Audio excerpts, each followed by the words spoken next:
Awesome. Good morning, good afternoon, good evening, everyone. Thank you so much for joining today's session, The Appless Enterprise, How AI Agents and Unified Data Will Change the Way We Use Software. Before we begin, I'd like to cover a few housekeeping items. Closed captioning is available. Simply hover over the virtual stage and click the CC button located at the bottom of your screen. We encourage you to submit your questions and engage in the chat, leveraging the Q&A and chat tabs in the engagement panel on your right. And we'll do our best to answer questions at the end of the presentation. And if we are unable to get to your question, we'll follow up with you directly. We've also added some additional resources which are available in the Docs tab in the engagement panel on your right. There you can find some additional related content. And lastly, today's webinar will be available on demand after we wrap up. It will be sent to you via email directly. Our esteemed speakers for today's session are Anthony Deighton, Tamr's CEO, and Rich Miner, co-founder of Android and founding member of Google Ventures. Welcome to you both. Now over to you, Anthony. Awesome. Thanks, Kara. And let me sort of underscore and reiterate the point that Kara made about the Q&A. Please, the hope is we can make this interactive and folks can share thoughts and questions in that panel, and we will do our best to sort of go through those. And the idea behind today's webinar is to make it a bit more interactive. And really, this comes out of a series of conversations Rich and I have had over the last few months, even longer than that. And I thought it'd be really interesting and fun for the community to kind of hear from Rich about the way he's thinking about the future of enterprise software. So, but before we get into that, some quick introductions. So Rich is a full disclosure, Tamr board member, but also has a long history in this space. While completing his PhD at UMass Lowell, he actually started two companies. One was Avid, which I'm sure many people know as the world's first digital video editing platform that's been really the foundation of a lot of, or almost all, commercial movies of the last 25 years. And Wildfire, which was a commercial voice assistant, an early precursor to tools like Siri and whatnot. But 30 years ago. So Wildfire was acquired by Orange, and Rich joined Orange as the VP of Innovation, where he helped start Orange Ventures. And it was at his time at Orange Ventures that he recognized the need for an open mobile phone platform, which he helped found in Android, which was quickly acquired by Google, which probably saw the same thing. And at Google, Rich helped build and launch Google Ventures as a really world-class venture capital fund. And since leaving Google, he's started three more companies. He's an active angel investor in his fund XVC, and as I mentioned, obviously also a Tamr board member. As it relates to me, I began my career in enterprise software with Siebel Systems in Silicon Valley, learned the trade with Tom and Pat and Dave Schmeier and the founding team there, and then joined a small Swedish software company called Click, and later a German software company called Celonis. And I'd say a common theme between Click and Celonis was giving people new ways to visualize and work with information. And the common theme I would hear from customers of both solutions was they loved the visualization, they hated the data. And so for me, the excitement of joining Tamr is to maybe, for the first time ever, make a crack in the challenge, which is messy, unorganized enterprise data. So with that as a backdrop in terms of who we are, let's talk a little bit about what we want to talk about today.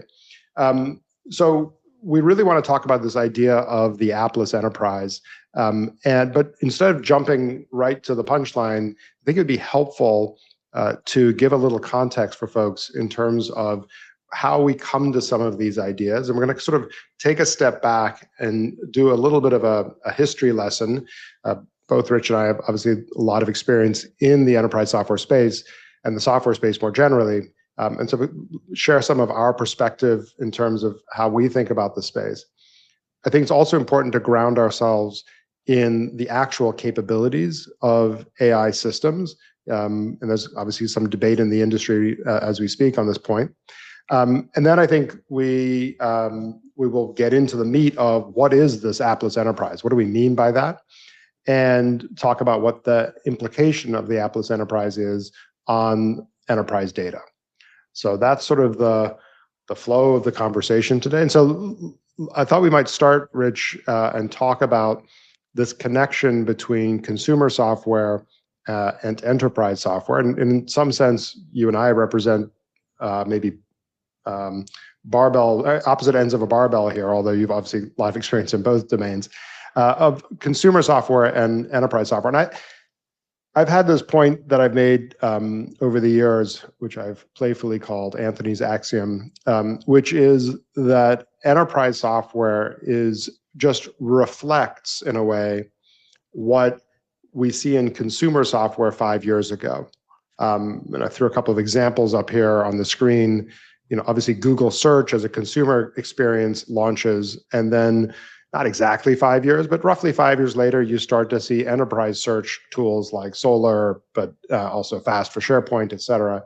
And maybe even Google Workspace itself really is an enterprise version of Google. Also, if you think about a tool like Facebook, which introduced the idea of a news feed, and obviously Facebook does many things, but this idea of sort of tracking the events in your personal life then translates into the enterprise in experiences like Slack, where we're sort of tracking, or Yammer, the one acquired by Microsoft, tracking the experiences we have in our work lives.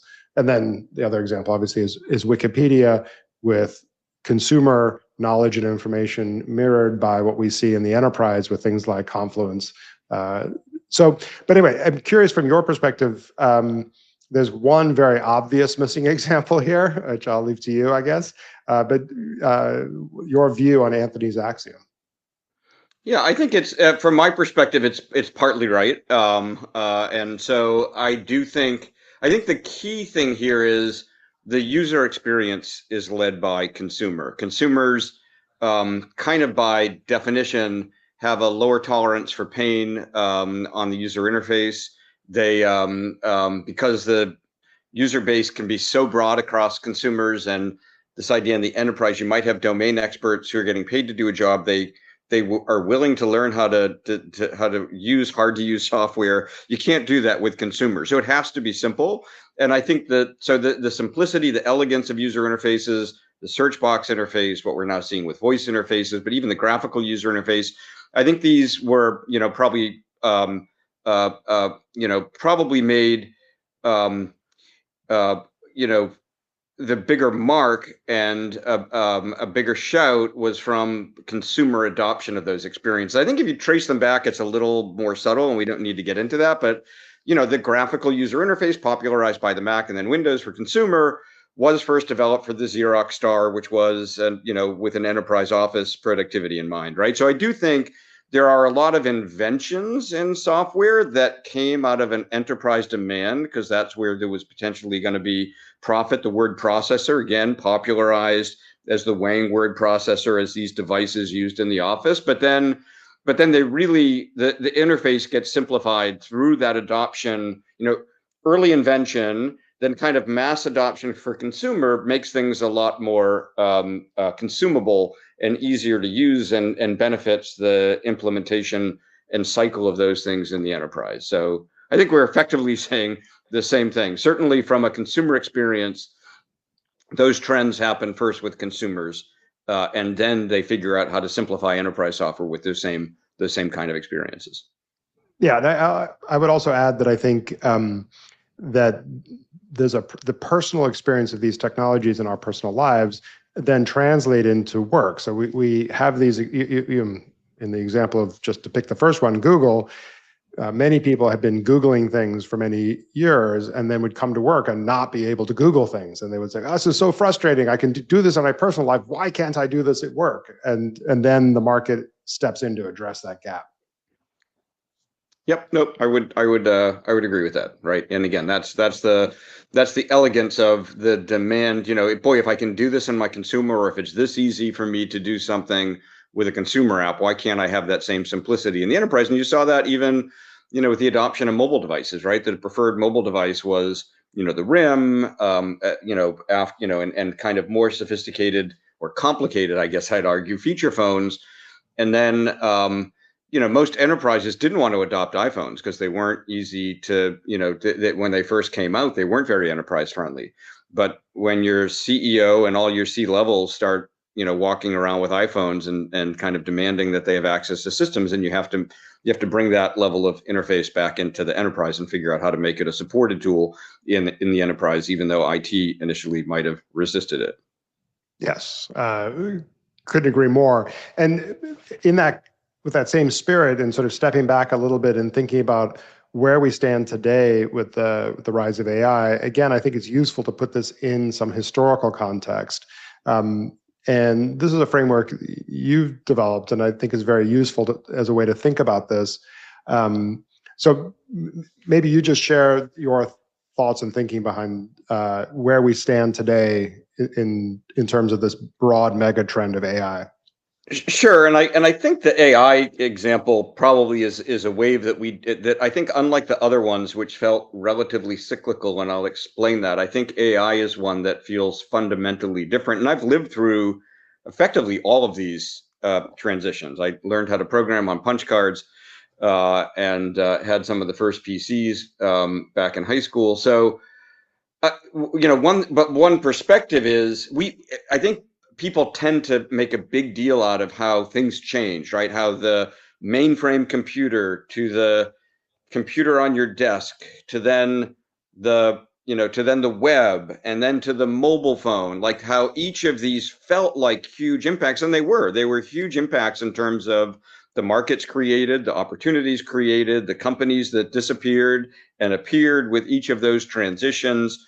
And so I think, in fact, there might even be a data general computer on the left, which doesn't exist anymore, or a Wang word processor, which Wang doesn't exist anymore. So but the interesting thing, if you really look at those cycles as a computer scientist, or what was going on with the compute models or even the UI, there really wasn't a lot of difference in each one. It was the packaging, but we started with mainframes, these big centralized, effectively personal computers, because they were dedicated to who had time on the mainframe at that time. It was their computer, right? And then we introduced time sharing, and the mainframe was shared between a lot of people that had terminals that would share between different people, and an operating system that supported the sharing of that big centralized mainframe computer between lots of people. And so it felt like you had your own mainframe, but you didn't. Now, and then we went to the PC, and that PC was on your desk, and that felt very different. It was now yours, and you could open it up and play with it. And then all of a sudden, and you ran all your programs locally on your PC. So again, getting back to like the mainframe when it all ran on there. But then you went to the web, and all of a sudden you didn't run things on the PC. It was back in a centralized cloud-based system that was connected over a network somewhere, that the compute was happening, and it was just the interface in that browser on your PC.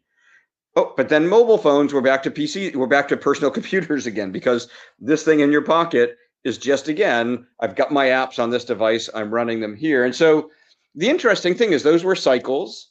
I would argue there's not an awful lot different between an app running on this mobile phone and when I had it on the PC.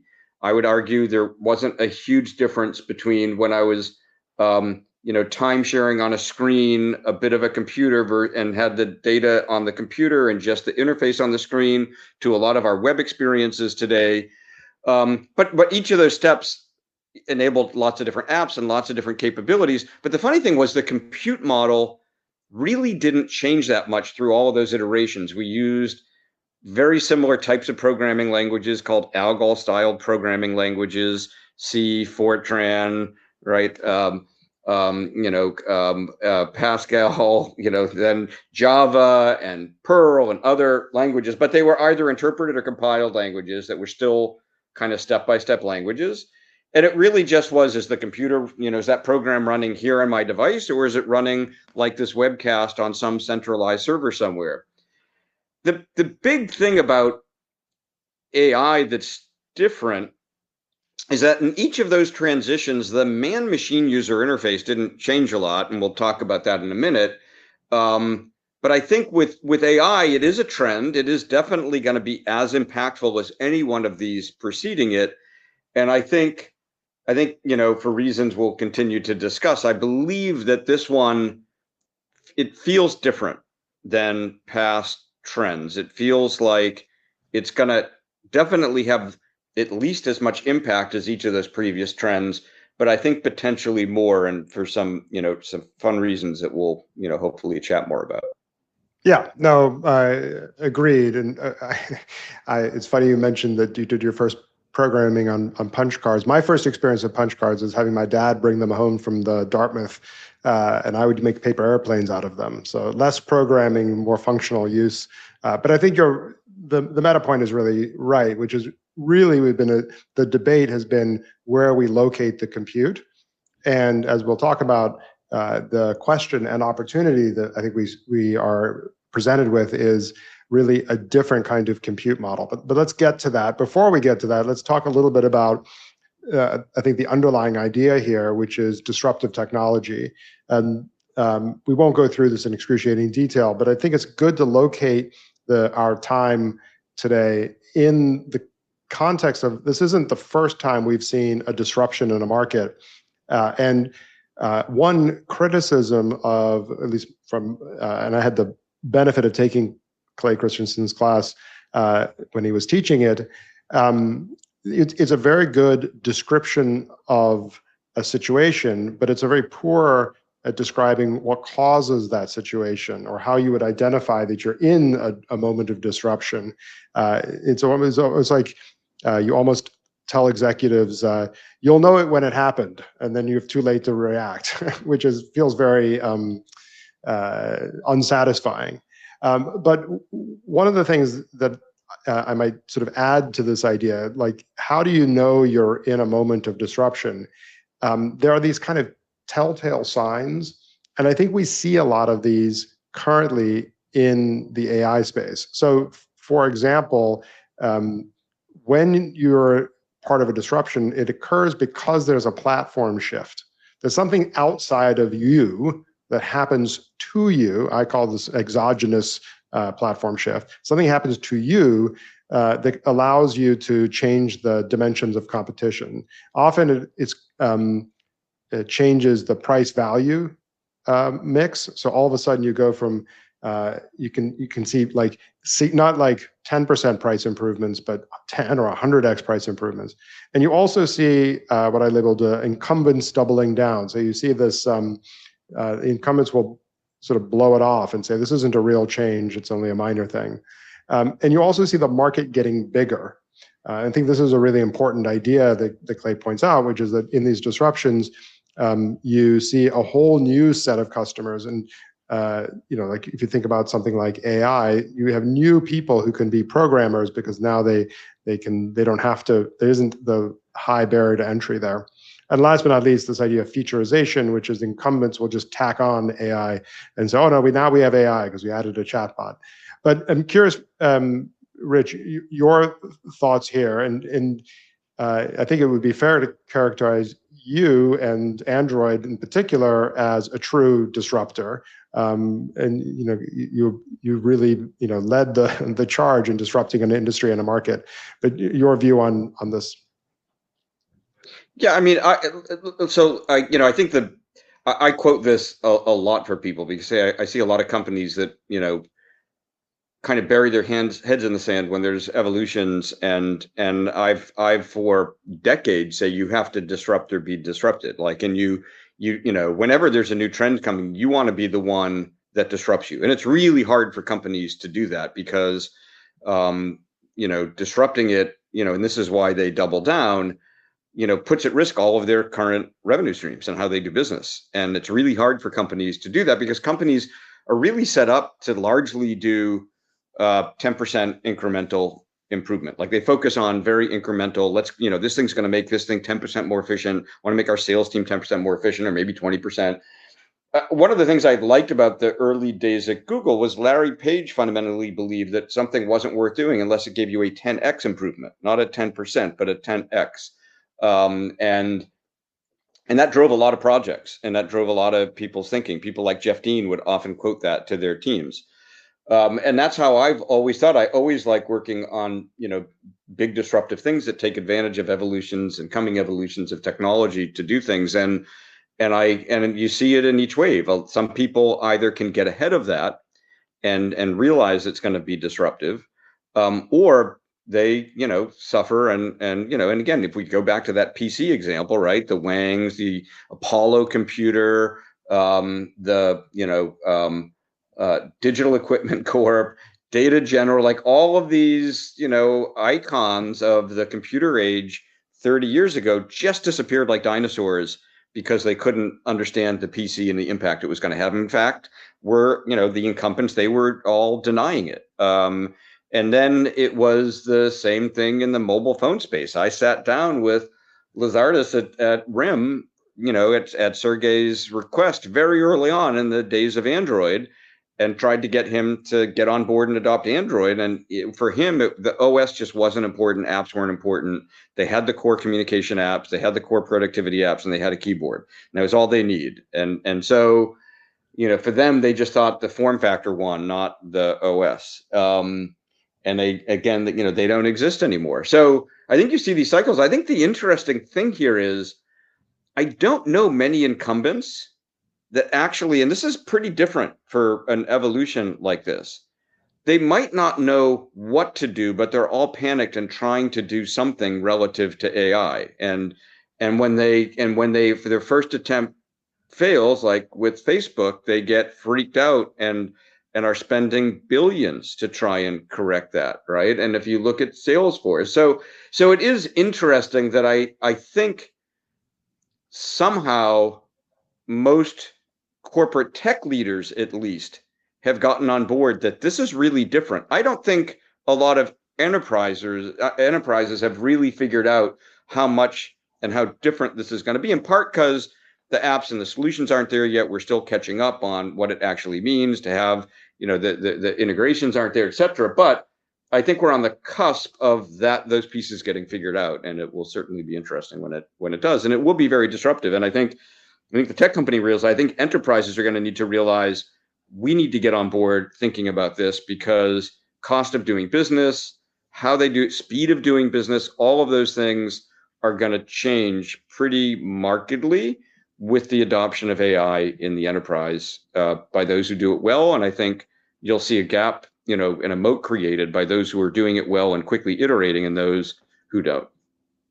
So, all right. So we agree we're in a disruptive moment. We agree that the consumer experience leads the enterprise experience. The last sort of leg on the stool, so to speak, on the history lesson was to be clear about the nature of this change. And you alluded to this before, but now let's really dig into it.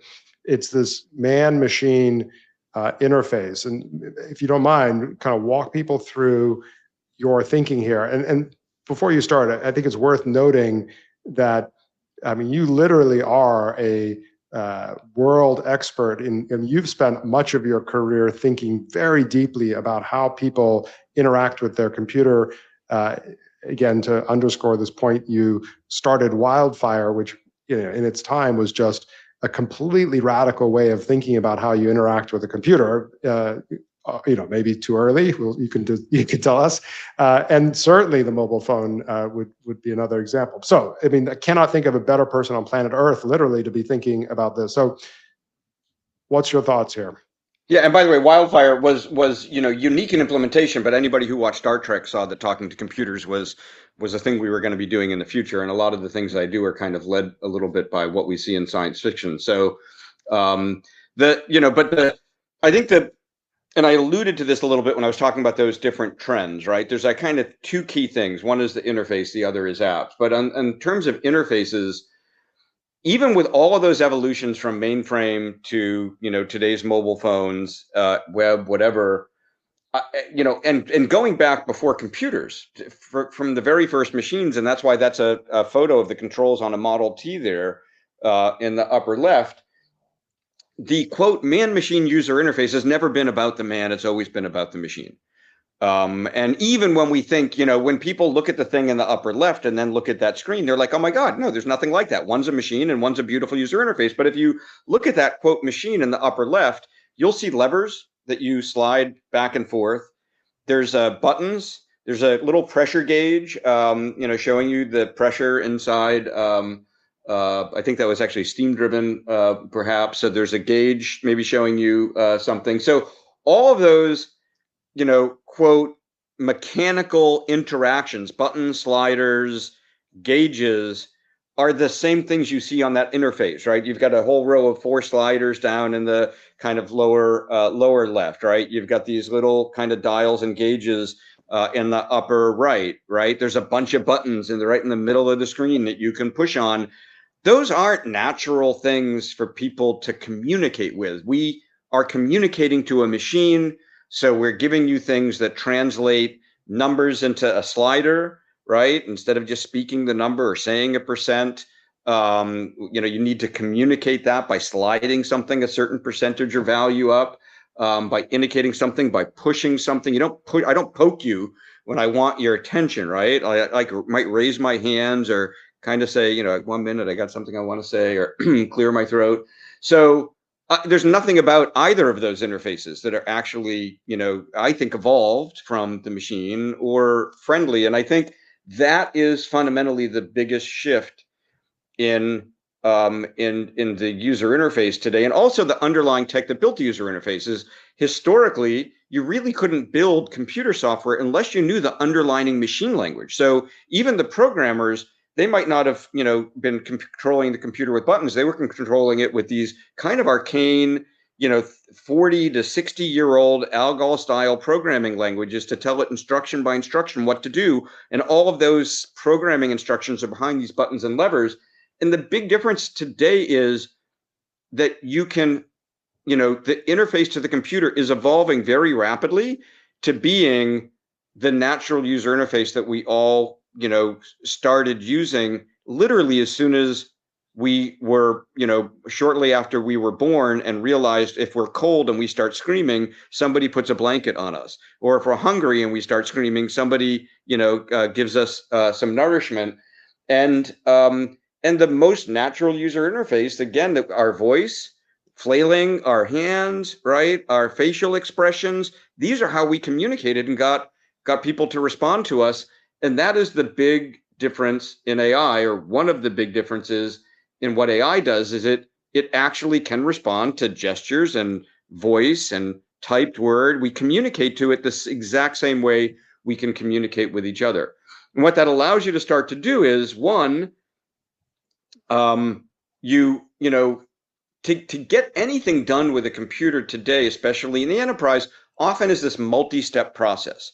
Right? First, I need to do a data query, produce a table. Once I've got that table, I can then use it to kind of run something to do some analysis. Once I do that analysis, I can generate, some interesting graphs. Once I have those graphs, then I can start to write the report and or generate the report with those graphs and the labels and the whatever. And you might need to go to 5 or 6 different screens and type on a bunch of different buttons and enter commands. The big thing about how we naturally communicate with voice or by typing is you can give a relatively complex request of, take a look at the database.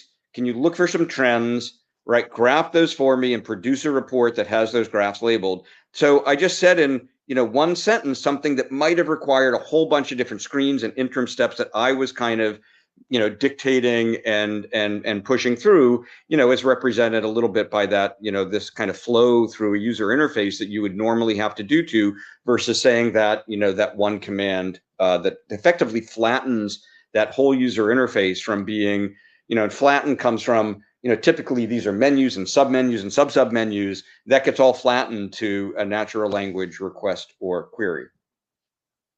Yeah, so this is a very fundamental shift in the way we interact with computers. I really like this idea that you're putting out there, that the long history here has been us having to translate our communication into a language that the computer understands. And if I could really sharpen it to say that the big idea here is that now the computers have learned our language.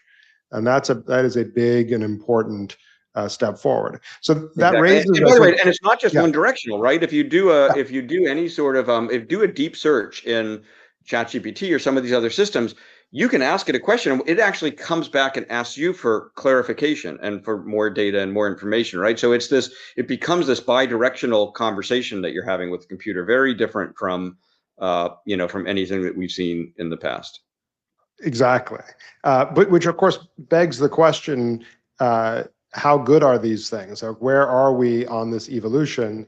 And so I'll share a framework that we've talked about and may have seen out there. My view is that large language models today are a lot like interns, and by which I mean, the good part about an intern is that they work extraordinarily hard. Like, they're very ambitious, eager, they put in the hours, they'll work all weekend. The challenge with interns is they don't know anything. They literally know nobody at the company because they're an intern. They don't know where the data is. They don't know where the bodies are buried. They don't even, they're just lacking the fundamental knowledge of how to do the job. In contrast, your best employees who've been there forever, they know who to talk to, they know, where the secret files are, et cetera. And interns, almost by definition, they're smart, but they're not as smart as your best employees. Your best employees, in a way, have been road tested. And to make matters worse, a lot of times these interns are the worst kind of intern. They're an MBA intern, which is to say, they've specifically been trained to sound confident and eloquent, like they're always right. And even when they're wrong, they're going to really kind of double down on their. You meant Harvard MBA student.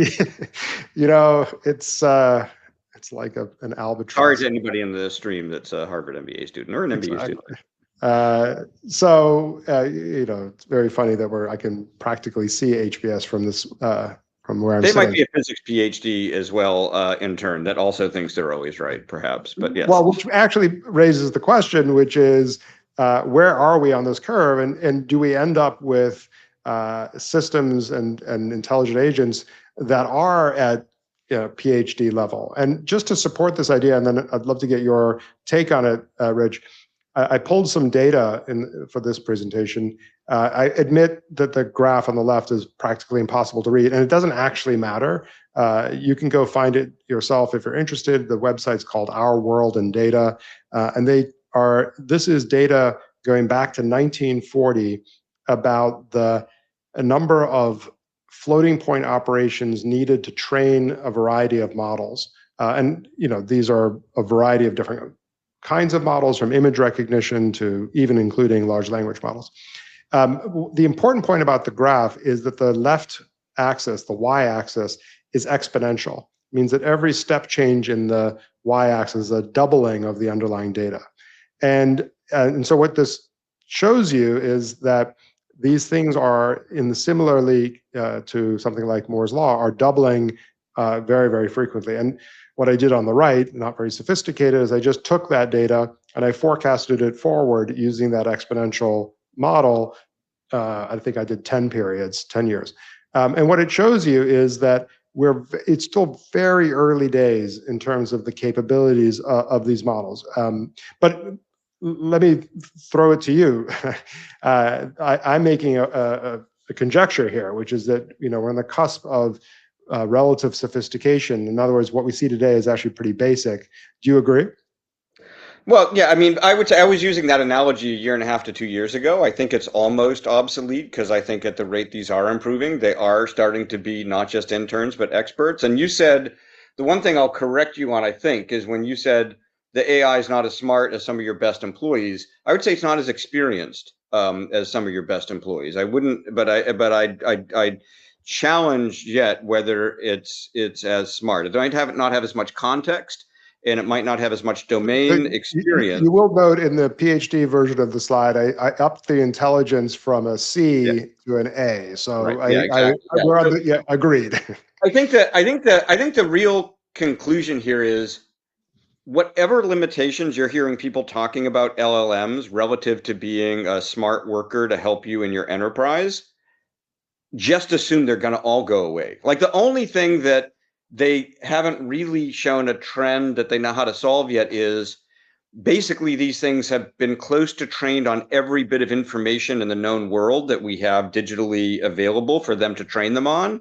And we've run out of information to train the models on to help them get smarter. But even that's being solved because people are figuring out how to generate new data and generate new, real-time testing and real-time scenarios for which they can actually continue to train and improve the predictive capabilities or the reasoning capabilities of these models. So I think it should just be assumed within a relatively short period of time, like everyone on this call will still be employed when these things start entering the workforce effectively way smarter than any intern is entering the work environment.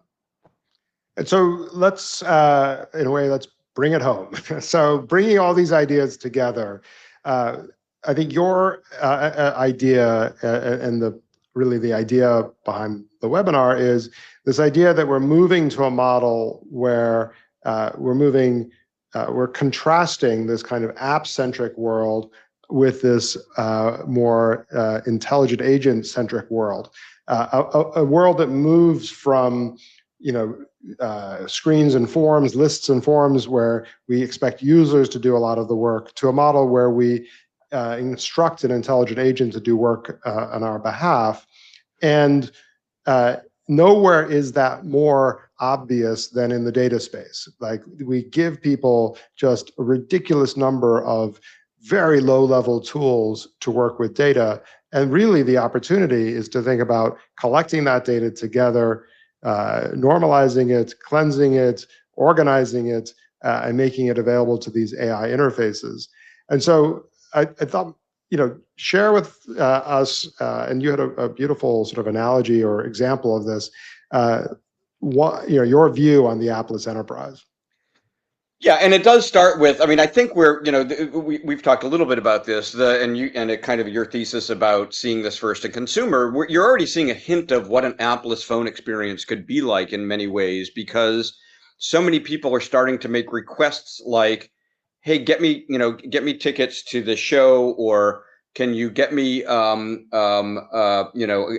dinner for me, right? We talk to agents, and it's not too hard to see that you're going to be able to book dinner, book a show, get a ticket, right?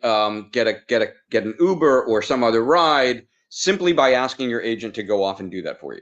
That you're not going to need to plan your Friday night. You're not going to have to use one app for booking the tickets for the show and another app to get you the dinner reservations and another app to get you the car. You're just going to ask your agentic experience, hey, help me plan my evening, do these things for me, and then it's going to create for you effectively almost a dynamic app. So this idea of apps going completely away, we're still going to probably tap on some things on our phone. We're still going to be swiping through content and looking at stuff. So it's not really truly appless, but what an app is, who built it, is going to get blurred, because I think a lot of things that we traditionally think of as an app are going to be dynamically created by the agent that you went off and said, do all these things for me.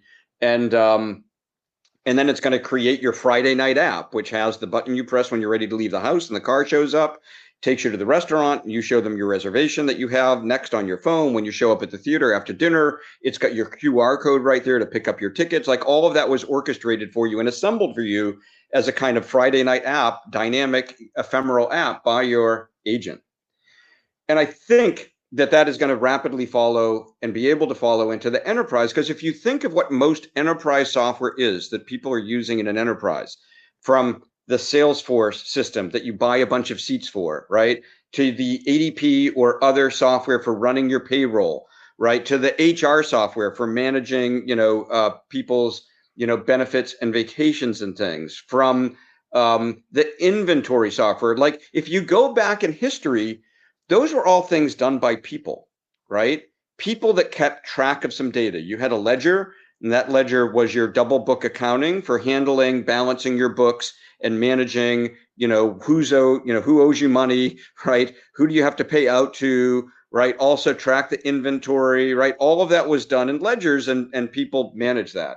And the payroll was just keeping track of who came in the office and punched in, or out, and then adding up the numbers and writing out the paychecks and handing them to people as they left the office. Like, all of these things that we think of as enterprise software were done by people. So it's not hard to believe, at least for me, that if I have this uber intelligent AI, and I have, and this is an important piece, really, data that I believe in and that is organized and cleaned up and mastered in a way that I have index, that I can index it across and have visibility to it across my enterprise, that that running your business is simply the AI helping you do and helping others in the company do these tasks based on the data in the company. And the example you were talking about, I was having solar installed, actually turned on today. Hopefully nothing has turned off today. It's just being turned up. But and talking to it's the second time I've worked with this firm. It's owned, started by a father and son.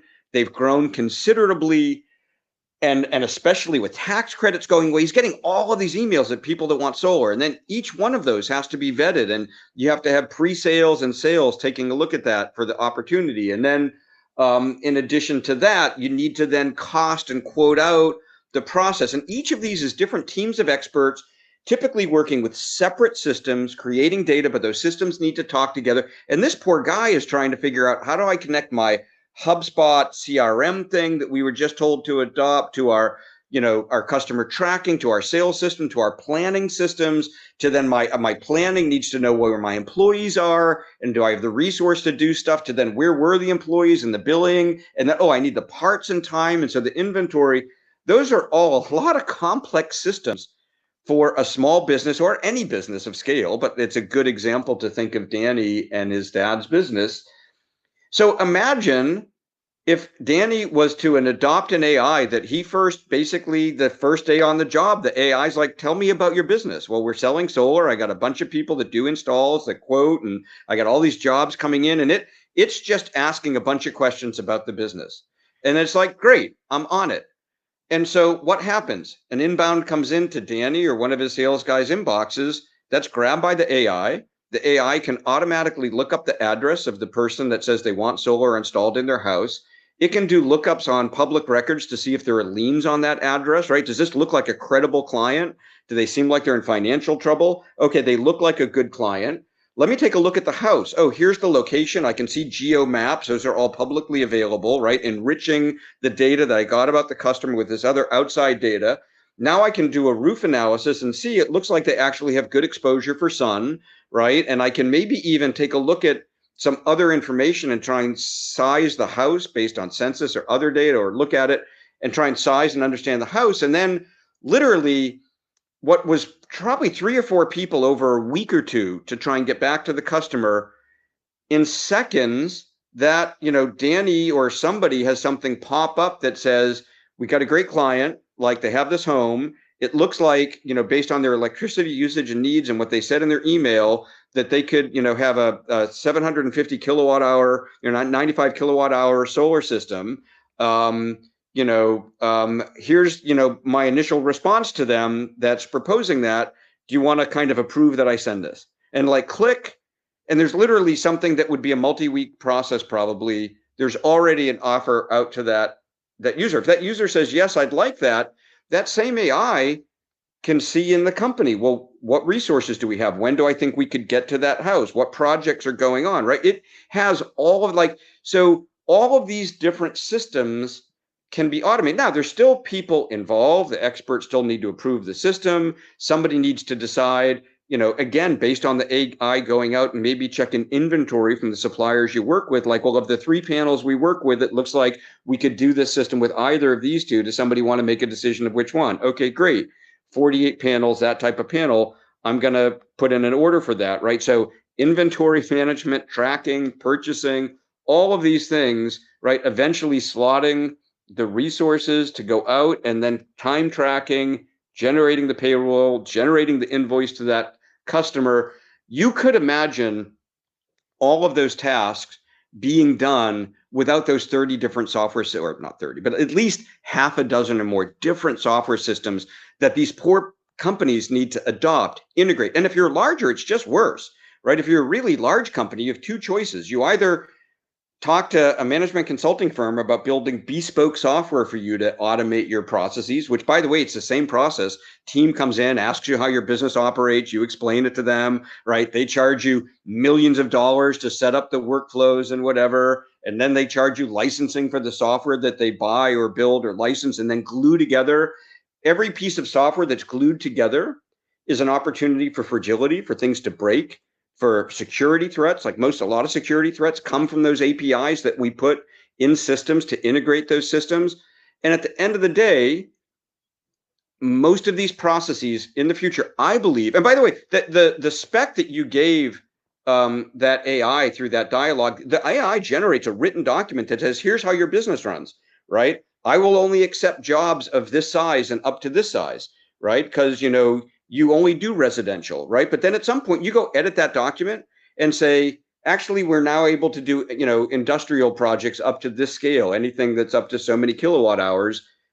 Your workflow just changed by editing that document that is the script and the job description between you and that AI system that's implementing these things. So now again, you can only do this if your data is organized, clean, can be accessed by that AI. But if you do that and you have that AI and that process, which again, nobody can deliver that today, but if you look at that timeline, it's 5 years or less when this vision can be realized. Yeah, so we're very much on the cusp of this. And I want to sort of highlight this point and really to connect the dots of what we've talked about. Historically, businesses would compete by having human beings who understood the systems and interfaces and data that sits behind the work that they do. Like I'm a invoice and data entry person, or I'm a sales. Or it's extreme. I'm a sales rep, or I'm a software user interface designer. It's like my job is just defined by the data I work with and the interface I engage with. And I think your point is that increasingly, as we organize the data of the enterprise, connect these different silos, and put an intelligent agent on top of that, it can really orchestrate much of that work directed by an intelligent human being. Yeah, and the processes. Again, it's the data and it's the processes of the company and the decision makers and key players in the company, again, still being a participant in all the decision making. Yep. So with that as context, let us open it up to you, the audience, Q&A. And Kara kindly joined us to guide that process. So over to you. Yeah, thank you both. If you do have questions, feel free to enter them into the Q&A box on your right-hand side. But we actually already have a couple for you. So first one from Chris: information curation requires lots of time, typically from domain experts. How can we keep humans in the loop in the age of agentic age when innovation cycle times are getting so short? Yeah, so one assumption embedded in the question is, or one way to think about this is, like, when do we escalate for a human expert? And if in the current model, without an AI interface, the answer is everything goes through a human interface. To use Rich's solar example, every order requires a human to sort of do data entry and do a bunch of work with it. And even if it's very basic. So I think the way to think about this is to center human energy on the cases in which the AI is struggling, where it's less obvious and where it needs to escalate for decision, to use the prior example, Rich, you made. Do you agree, Rich? Or did Yeah, no, I do. I think you said it quite well. I don't know that I need to. I mean, you are the experts on cleaning up data and so yeah. But yeah, but the general idea here is the reason probabilistic interfaces are so helpful here is because they can give a degree of certainty, whereas atomic transactions either happen or don't, or a rules-based model, which are atomic, there's no degrees of uncertainty. And so we've essentially tried to make the world binary when we know it's continuous. But it's a great question, and I appreciate you. So Kara, what's next? Yeah, a long one. So while LLMs have largely solved the challenge of making unstructured data accessible and useful for AI applications, many organizations are still struggling with effectively leveraging their structured data for AI agents. What are the key challenges you're seeing organizations face when trying to make their structured data, whether it's in databases, ERP systems, or data warehouses, truly useful for AI agents in an appless enterprise model? And how do we bridge the gap between having clean, organized data and actually making it actionable for autonomous AI systems? I think there's two points here. One is, I think enterprises need to lead first by making sure that their data and data that they control is unified, organized, and accessible so that they can interact with it using agentic platforms. And then I think you also need to be pushing your system providers that provide vertical software that hold some of that data to also make that data accessible, not just to there, but to any agentic experience that you as an enterprise want to have looking at that data, and that you have the right to get access to that data, which is yours, and manipulate it. And I think, if you look at what HubSpot does and look up Dharmesh Shah and some of the postings that he's done, they've done a fantastic job of making anybody that uses HubSpot and has a HubSpot data repository of, contact management and inbound sales activities, et cetera, accessible through ChatGPT so that you can have these incredibly powerful dialogues with ChatGPT about your enterprise data as it relates to the HubSpot data. And that sets a bar, I think, of what everyone should try and do with their own data. And you have the ability to do that with your own enterprise data. And you should push your other software providers to just do that and point to that as a use case so that data is accessible. And then once it is, then that agentic experience can start taking that context of the data that you have, the data that's maybe in that HubSpot repository, the data that's in SAP, and start having visibility and be able to answer questions, some of which when we're making decisions as an enterprise, it's important not just to look at a silo, but to understand the context of, well, what's the salesperson saying against what we've seen from forecast, against what we're planning for a new product. Those are three different repositories maybe that you need to understand and look at and have an integrated understanding of them. And so let me add a very nerdy postscript to that, which I totally agree with. I think one way to think about this is IDs, foreign keys. And I hate to sound like a database person, but fundamentally the question is, how do we link data across silos? And how do we create these confident connections between data silos? And then also the enterprise knowledge graph, which links not a data view of the world, not a database view of the world, but rather an entity view of your business. So rather than thinking about data in HubSpot versus data in Salesforce versus data, or I should say, rather than thinking about customer data in HubSpot and Salesforce and Oracle, what's the view of the customer, independent of the data set that it's sitting in? Or aggregated across the database that it's sitting in.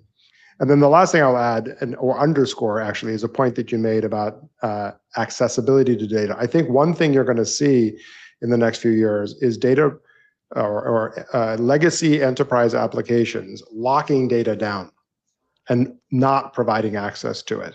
And I think that will be a really important flag to watch for as a customer. And be very clear. And the analogy in real life is when you have groups within your company, they treat their business process or their data as proprietary. And no, we're one company, we serve the customer. And if you have data providers that do the same, you should have a similar reaction. I know we're running low on time, Kara. Are there any more or any? Good question on the PhDs. We could quickly answer, I think. Yeah. So, how do you justify an A+ in everything with a PhD? So, I think if you look at that question, the way I think about this is, yes, if someone has a PhD in economics, they are very deep in that one subject and can answer questions about that one subject, and they don't necessarily help you in the enterprise broadly because they might not understand a lot of the other domains because they've been so deep here. the fact is these LLMs not only have a PhD in economics, they have an MBA, they have a PhD in computer science, a PhD in electrical engineering, a PhD in mechanical engineering. They understand design. They've read every annual report of every company since the beginning of having them published and online. Like, it is not just a single vertical PhD. These things will be expert in a lot of domains, and then will learn the context of your business. And that's where it's probably not a straight analogy to say they're like having a PhD, I think. So I know there are a couple of other questions, Carrie. I leave it to your better judgment as to where we go. We'll have time for one more. How about that? Sure. So from Chris, are we entering a world of stateless data, or is it just the locations of where managed data changing? Did I say that right? I think that was, I'll copy and paste it in the backstage chat so you can read it. Sure. So I don't know. Yeah, go ahead, Anthony. No, you start. Yeah, I mean, to me, I don't know that it's so much stateless data, because the data has context and the data has relevance with that context. I think it's not that the data is necessarily stateless, it's that the data is available for interpretation with other data and with knowledge and expertise of both the corporate employees, but in concert with this very powerful AI, which has visibility across all of that data as well. And so it's able to, I think, answer questions and do things in a way that, typically would require multiple apps and multiple smart people looking at generating reports or information from all of those different apps and then interpreting it, presenting it, and discussing it. Here, you have a much faster ability to do that, because you don't have you won't need to have those app silos to get access to and to get some distilling of all of that information and its relationship to each other with the help of AI. And the essence of the question is also asking whether we should expect this to change with time. And I would argue that you should expect a lot of change with time. You're going to be decommissioning systems, adding systems, changing data structures. And so and I hope nobody interpreted my comment to mean that what we need to do is organize the data once and then we're done.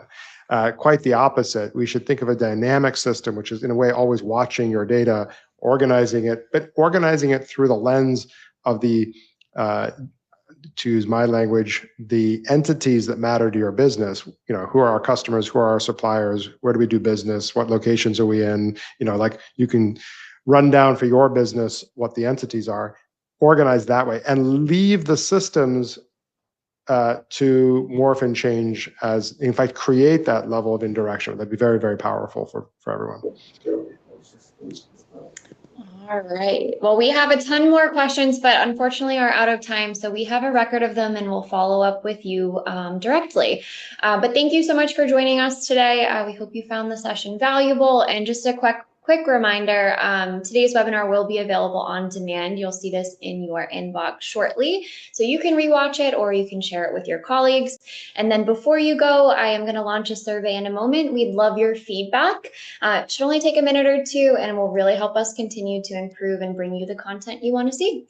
So thanks again for spending part of your day with us, and we hope to see you at a future event soon. And thank you, Anthony and Rich. Thank you all. Cheers.